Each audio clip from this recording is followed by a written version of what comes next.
그러면 저희들이 참 신앙심이 좋아가지고 또는 뭐 원리를 많이 알아가지고 지금 우리가 권한권으로 돌아왔는가 이렇게 생각해 볼 때에 그렇지도 않습니다. 제가 제 자신을 보더라도 내가 신앙심이 제가 좋은 사람이 아닙니다. 그리고 또 원리를 또 많이 아는 것도 아닙니다. 그런데 어떻게 이렇게 내가 권한권으로 돌아왔는가 이렇게 생각해 보니까 저는 모르겠습니다. 하나님만이 알고 계시겠죠. 그래서 아까 참 우리 이호태 회장님께서 많은 말씀 중에 와닿는 것이 참 집중입니다. 집중이라고 이런 생각을 했어요. 그래서 왜 그런가 이렇게 설명을 드린다면은 요즘에 제가 이제 그렇게 생각을 하고 일부러 의식을 하려고 많은 신경을 쓰고 있습니다.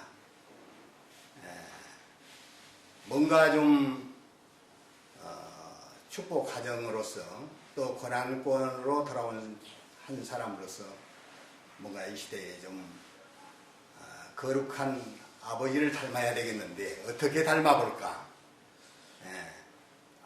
우리는 그 원리를 통해서 3대 축복을 이루어야 된다고 그런 말씀을 많이 들었죠. 그래서 그 3대 축복이 무엇인가? 개성완성, 가정완성, 주관성 완성을 해야 되는데 지금까지 축복을 받은 지는 꽤 오래됐는데 내 하나의 개성완성을 보니까 아무것도 된 게 없는 것 같아요. 그런데 왕님을 보니까 왕님께서는 24시간 오직 아버님만을 생각하고 그 아버님에게 취해가지고 살고 있는 것 같아요. 그런데 저는 하루에 한 번이나 아침에 경배식하고 기도할 때나 그 시간 지나버리면 다 잊어버리고 사는 것 같습니다. 밥 먹을 때 잠깐 감사합니다 기도하고 끝나버리고 그런 것을 생각하면서 야 이렇게 살아서는 안 되겠다. 나도 뭔가 매 시간 아버지를 좀 생각하면서 맛있는 것을 보면은 아버님을 생각하면서 아버지 이거 맛있죠 하고 좀 대화하듯이 아버님하고 그러면서 좀 하루를 보내봐야 되겠다 이렇게 생각하는데도 그렇게 안 돼요 마음대로. 집중이 안 되더라고요. 집중이.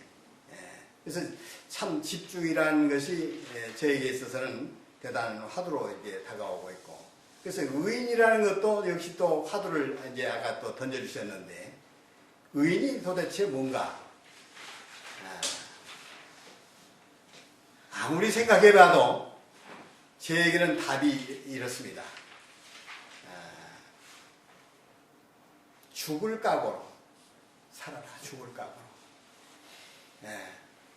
남을 사랑하는 데 있어서 내가 천국 가기 위해서 남을 사랑하는 것이 아니라 정말로 저 사람을 위해서 뭔가 좀 내 자신 이상으로 사랑을 해봐야 되겠다.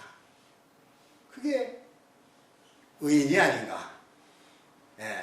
저 한 사람을 놓고 세상에 한 사람을 놓고 정말 저 사람을 내 형제 이상으로 내 자식 이상으로 사랑해 볼 수 있는 방법은 뭘까?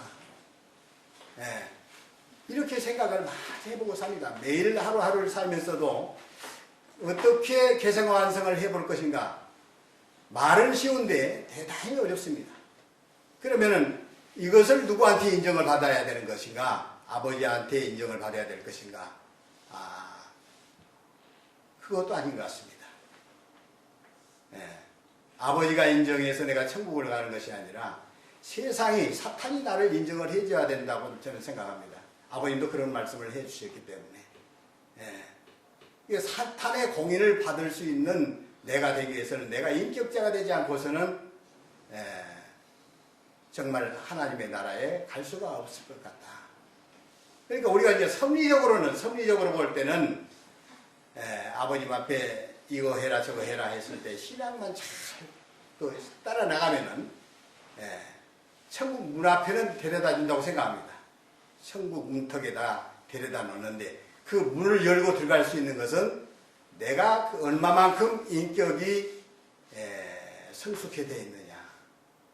거기에 따라서 천국 문을 열고 들어갈 수 있는 것도 내 자신이 닦아야 할 문제라고 생각이 듭니다. 그래서 참 내적으로 많은 것을 우리가 정성을 들이면서 내 인격을 닦기 위해서 몸부림치지 않으면은, 그러니까 전력 투구하지 않으면, 사생결단하지 않으면은 이게 안 될 것 같아요, 사실은. 그러니까 아버님이 참 기원절을 맞이했는데도 불구하고, 기원절이 다가오는데도 불구하고 얼마나 하루하루를 손꼽아 기다리셨습니까, 아버지가. 그날을 카운트를 하시면서 매일매일 손꼽아 기다리셨는데 그 기원절을 아버지가 맞이하시지 못하시고 이제 가셨지 않습니까? 결국은 그 아버지를 누가 죽였느냐? 내가 죽였습니다. 내가 살인자예요. 아버지를 죽인 살인자. 내가 사람이 못 돼가지고 내 인격이 다듬어지지 못했고, 그래서 부모님 가정을 내가 보호해드릴 수 있는 울타리막이 못 되어가지고 어머님에게 사탄이 들어간 거 아닙니까? 사탄이 공격을 한 거 아닙니까? 결국은 어머님을 그렇게 만든 것이 저라고 생각합니다. 저도. 그래서 저는 권한권으로 돌아왔지만은 어머님에 대해서 직접적으로 욕은 하지 않았습니다. 그러나 아버님의 말씀 책에, 그 말씀집에 나와 있는 그것을 근거로 해서 어머님이 이랬다라고 이렇게 설명을 하고 있지만은, 내가 어머님이 나쁘다, 타락했으니까 어머님 나쁘다 하면서 욕은 하지 않았습니다만, 그것조차도 참 내 자신에게는 엄청난 그 두려움이었고, 그런 말씀하는 자체가 부끄러움이었고 수치였고, 그렇습니다. 아까 왕님께서 참 왕님께서는 그 질타를 많이 하셨는데 뒤에서는 얼마나 우셨겠습니까? 우리를 살려내시고 어머님을 살려내시기 위해서 왕님은 그런 그 참 엄청난 말씀을, 하셔서는 안 되는 말씀을 하신 것이라고 생각합니다. 할 수 없는 말을 감히 했다고 생각해요. 그런데 왕님께서 어머니를 한시 어머니라고 했다고 해서 우리들까지도 어머니를 한시 어머니라고 한다든가 하대를 한다든가, 이게 엄청난 범죄라고 생각이 돼요. 내가 누구 때문에 있습니까? 축복가정이라는 이름이 누구 때문에 있습니까? 아버님 혼자말로 우리가 축복가정을 이름을 얻을 수 있습니까? 어머님이 계셨기 때문에 우리가 축복가정이라는 이름을 갖고 지금 살아가고 있지 않습니까? 그것만 갖고도 우리는 그 어머니께 감사해야 됩니다. 그런데 어머니가 그렇게 잘못된 것도 어머니가 잘못하는 것으로 이렇게 판단해서는 안 된다고 생각해요. 내가 잘못해서 어머니가 그렇게 된 것이지. 그렇기 때문에 예를 들면은 기원절이라고 하는 것은 하나님의 결혼식이라고 했지 않습니까? 참 부모의 결혼식은 아니고 이게 마지막 결혼식이라고 했는데, 그 결혼식이, 부모님의 결혼식이 있어야 거기에 자식이 호적에 잉크를 묻히지 않습니까? 그런데 기원절을 맞이하지 못했어요. 그러면 우리가 천일국에 잉크를 올릴 수 있겠습니까? 우리 이름을 올릴 수 있겠습니까? 부모가 등록이 안 돼 있는데, 천일국에 이름이 안 올라갔는데 자식이 먼저 올라갈 수 있겠습니까? 그러니까 사탄으로부터 아버님은 무수하게 공격을 받았을 것입니다. 그러니까 아버님이 30일이라고 하는 본체론 교육을 통해서 우리를 천일국에 데리고 가려고 했었지만은 한 사람도 데리고 갈 수 있는 사람이 없었다라고 하는 것이 얼마나 비극이냐.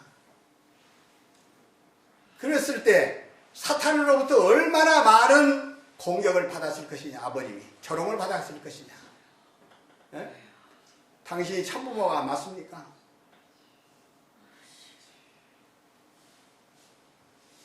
당신이 참 부모라면은 한 사람이라도 당신을 지지하고 찬양하고 따라갈 수 있는 사람이 나와야 되지 않겠습니까? 하니까 아버님은 기원절을 맞이할 수 있겠습니까? 부끄러워서. 우리들 때문에 부끄러운 것이죠. 사탄 앞에 머리를 들 수 없는 거 아닙니까? 그렇기 때문에 아버님은 당신이 100세를 넘어서 120세, 때로는 150세까지도 말씀하셨어요. 그렇게 사셔야 될 아버님께서 왜 93세 일기로 생활을 하셔야 되는가? 참 비참한 그 상황입니다. 그래서 당신의 대신자 상속자와 우리를 일체시키기 위해서, 그러니까 기원절을 맞이해서 3대 왕권과 우리가 절대 하나가 돼야 되는데, 아버님과도 하나가 안 된 사람이 어떻게 2대 3대 왕권과 하나가 될 수 있겠습니까? 그러니까 당신이 죽어서라도, 예수님처럼 죽어서라도 우리를 왕님과 하나 되게 만드시기 위해서 아버님은 당신의 수명을 단축시켰다고 생각이 듭니다. 그래서 결국은 아버님의 목숨값과 바꾸는 것이 바로 우리 성전 식구들, 고난권으로 돌아온 식구라고 나는 생각이 돼요. 아버님의 목숨과 바꾼 사람들이 우리라고 생각됩니다. 그러면 우리는 어떻게 살아야 할 것인가? 우리는 아버님의 목숨과 바꾸는 존재들입니다. 내 목숨을 걸고 어머니를 살리겠다는 그런 비장한 각오가 없이는 천일국은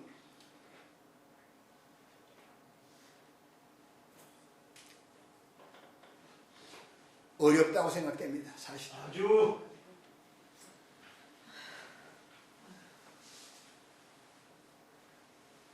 내 한 사람 한 사람이 각자 자기의 처소에서, 자기가 살고 있는 곳에서, 내가 살고 있는 지역 사람들을 살릴 수 있는 그런 피난처가 돼야 되겠고 도피성이 돼야 된다고 생각이 됩니다. 그게 뭐냐면 죽을 각오로 내가 저 사람을 내 아들 이상으로 사랑해야 되겠다는 그런 각오가 없이는 정말 눈물로 호소를 하고 그 사람에 다가가서 논리로 따지는 것보다는 사랑으로 호소를 해서, 심정으로 호소를 해가지고 저 사람을, 식구를 전도를 해야 되겠다라는 그런 마음을 가져야지, 이성과 논리로만 들이대가지고는 절대 가정연합 식구들은 전도가 불가능하다고 생각합니다. 그럼 우리가 가정연합 식구들에게 욕을 하고 너희들 잘못 가고 있다, 그 사람들에게 모든 것을 탓을 그 사람에게 돌리고 이런다면은 우리는 그 사람들과 관계를 단절하는 거나 마찬가지입니다.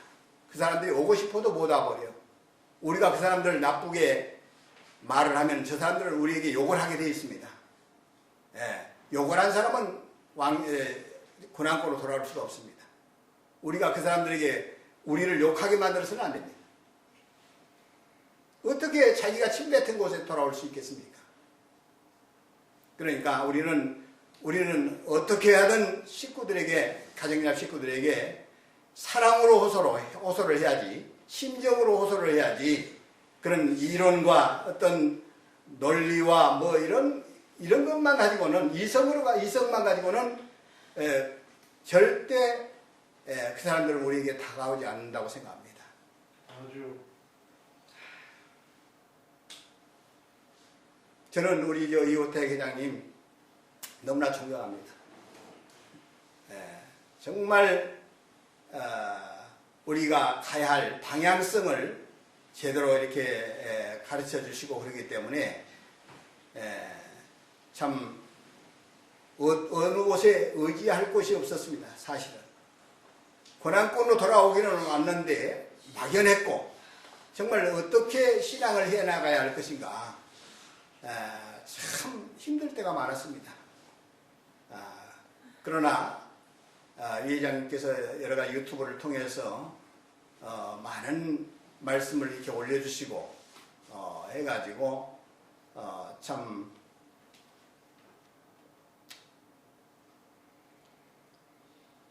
천일국의 그런 성전 식구로서 조금이나마 정말 위안이 되고, 아까도 우리 회장님께서 참 회장님 같은 인재들이 나타나기를 바라셨는데 그런 인재가 나타나지 않고 있다라고 하는 데 대해서 참 한 사람으로서 회개를 하고 참 부끄러움을 느끼고 있습니다.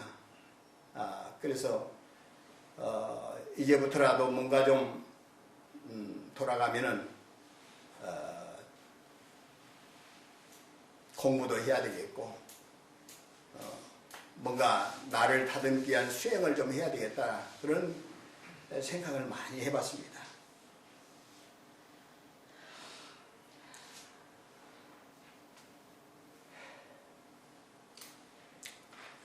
정말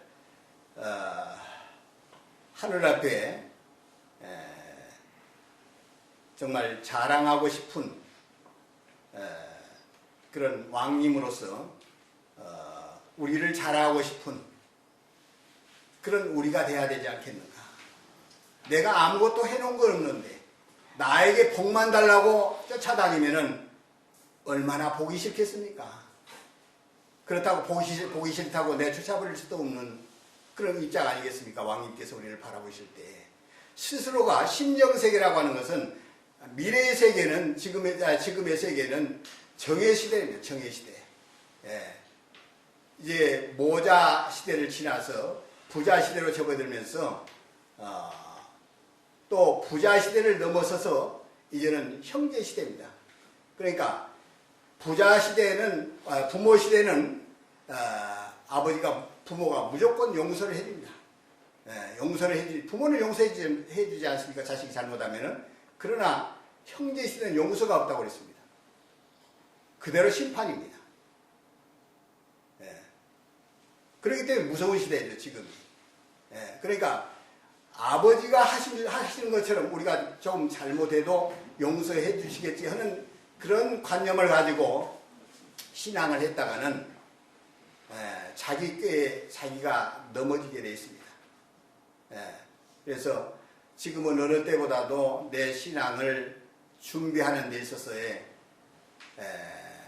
많은 내적으로 외적으로 좀 연구를 하면서, 우리 아까 참 마산의 박 회장님 말씀을 많이 들으면서 공감을 많이 했습니다. 참 얼마나 아버님에 대해서 그렇게 깊이 연구를 했는지, 참 저렇게 피눈물 나는 노력을 했기 때문에, 정성을 들였기 때문에 참 많은 사람들에게 공감을 줄 수 있고 은혜를 줄 수 있고 참 그런 것 같습니다. 저는 거기에 대하면 너무 부끄러워서 아무것도 한 것이 없어가지고 말씀드릴 내용도 없는데 우리 회장님께서 이렇게 단에 세워져가지고 두서없이 그냥 그 말씀을 전해드렸습니다. 용서하시겠습니까? 저는 단에 쓴 것이 너무 부끄럽고 죄송하고 참 힘듭니다. 힘들어가지고 지금도 정말 사지가 떨릴 정도로 어렵습니다. 참 불편한 얘기 들어주시라고 고생 많으셨습니다. 감사합니다.